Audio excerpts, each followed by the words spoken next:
Hey guys, ZCrazyG here, back with another Crash Bandicoot 4 video. Now, I have been enjoying Crash Bandicoot 4 so damn much. It's an insanely fun game, and it's been great seeing the community's reaction to it as well and discussing all their favourite elements of it. But I think one thing that isn't really being discussed as much are the game's boss fights. The Crash series boss fights have always varied from game to game. In my opinion, they've always been fairly easy regardless of design, so with this new game, I was excited to see how they'd go about it. Now in Crash 4, all the boss fights seem to follow a somewhat similar pattern to each other. If you've played the game, you'll know what I mean. But these are also some of the hardest fights we've seen from the series in a while, so today I'm gonna personally rank them from worst to best.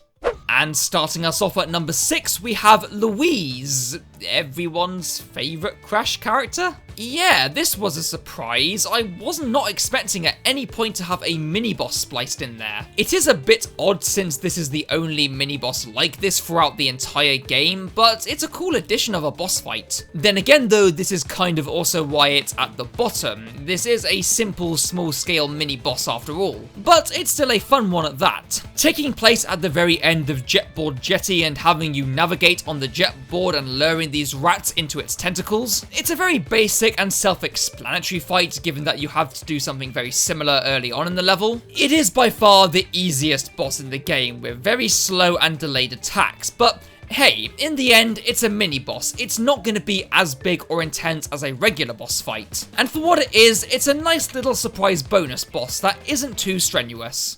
Going on to the main boss fights now, and at number 5 we have 4th Time's a Charm, Cortex's first fight. This is the third boss fight overall, and while it's kinda strange having a Cortex fight midway through the game, the reasons for it are very apparent given the plot developments afterwards. The reason I've placed this so low is because, while I still think it's a good fight, it honestly just feels way too similar to N.Gin's boss fight from earlier in the game, and just not as well designed or as good in my opinion. It reuses a lot of the same attack patterns for that fight, but in order to justify difficulty, it just spams them constantly. And that's one thing about difficulty design I don't really like. For the rest of the game, it's done very well with its really intricate platforming sections. But this fight in particular just throws a load of shit at you at once to make things hard. And hell, I think even the game acknowledges that it's way too much by giving you the time mask to just avoid it all. Those elements aside, it's still an okay fight, but it just felt like the most unoriginal and least impactful one to me, hence its place on the list. Moving on to number 4 now, and speaking of all the comparisons to N.Gin's boss fight, in this spot I have placed Stage Dive. This is a well done and well balanced starting boss. The phases are all very similar, but with each one ramping up the intensity to just the right amount. Topped with the added tension of having a time limit to hit N.Gin while he's vulnerable is also pretty good. And I just love the atmosphere of this fight. The rock concert setting with the mosh pit below and the music, it's fucking awesome. And I love how this boss is almost rhythmically timed, meaning you can base the attack patterns off the soundtrack beats, which given how this is a music themed boss is such a cool design detail. Again though, it's a starting boss, so it's not going to be the most intense or difficult. And hell, I'm not even too sure if I would consider it my favourite N.Gin fight. But they really did kick Crash 4's boss fights off with a bang with this one here.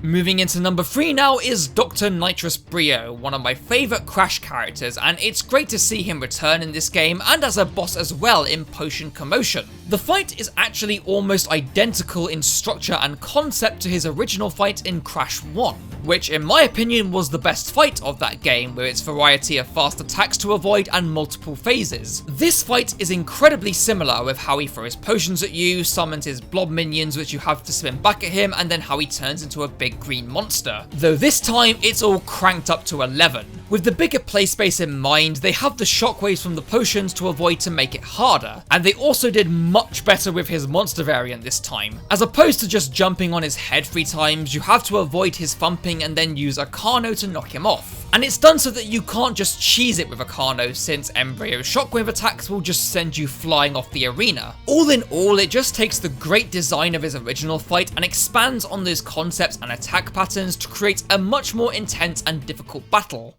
Moving on to number 2 now, and one of the most memorable parts in the game, a hole in space. This fight is incredible in just its spectacle alone. The big climax against the two N.tropies is just amazing in its scope and concept. The initial beginning with the row Easter egg is a fun touch, but then you get onto the real battle. The first phase is a good tension builder with you having to use the masks in these tricky platforming sections to reach the rift generator, and then when you reach it, having to go around the circumference of the generator, destroying the security systems while avoiding the N.tropies' attacks as they chase you. It's all great stuff, and all these elements combined, its design, the scale, the intensity, and how it utilizes the masks really well make for a really solid boss. My only complaint is that it ended almost too soon for how good it was. I feel like there was some missed potential to have at least one more phase inside the rift generator. Maybe utilizing the other playable characters perhaps, that would have really elevated it to the number 1 spot for me. But for what it is, it's a really well done, well designed fight.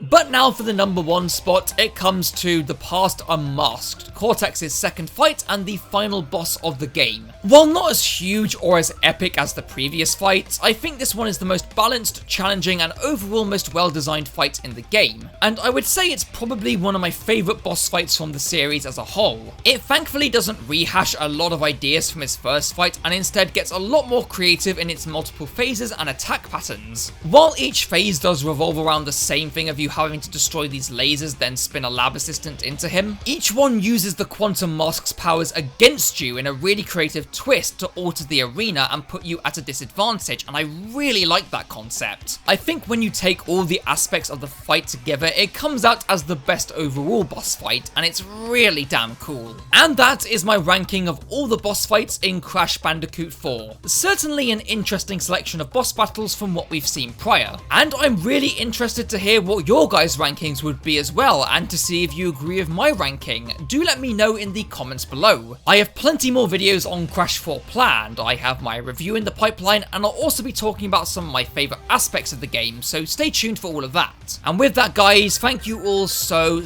much for watching. Feel free to like and subscribe if you feel like it, and I'll see you all in the next video. Take care guys.